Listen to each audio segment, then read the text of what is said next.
James, a servant of God and of the Lord Jesus Christ, to the 12 tribes scattered among the nations, greetings. Consider it pure joy, my brothers and sisters, whenever you face trials of many kinds, because you know that the testing of your faith produces perseverance. Let perseverance finish its work, so that you may be mature and complete, not lacking anything. If any of you lacks wisdom, you should ask God, who gives generously to all, without finding fault, and it will be given to you. But when you ask, you must believe and not doubt, because the one who doubts is like a wave of the sea, blown and tossed by the wind.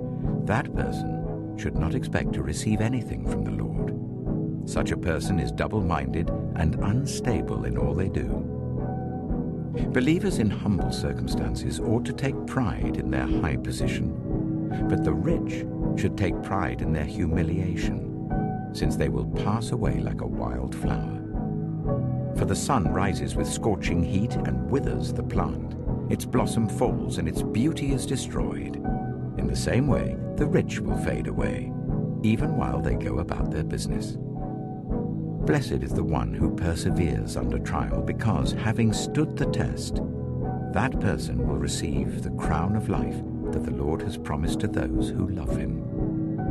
When tempted, no one should say, "God is tempting me."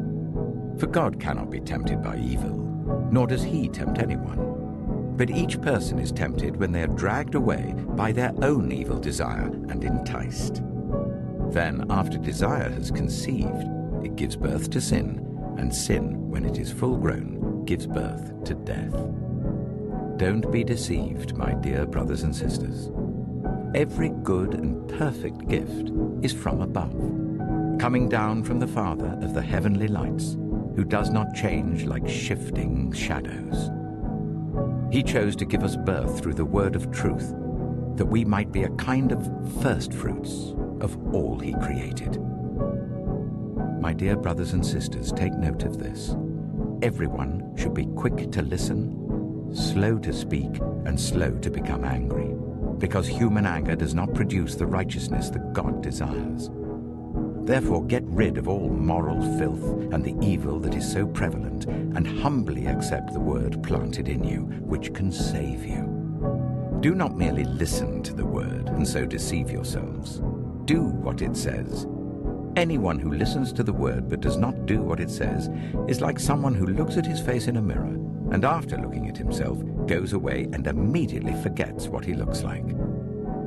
But whoever looks intently into the perfect law that gives freedom and continues in it, not forgetting what they have heard but doing it, they will be blessed in what they do.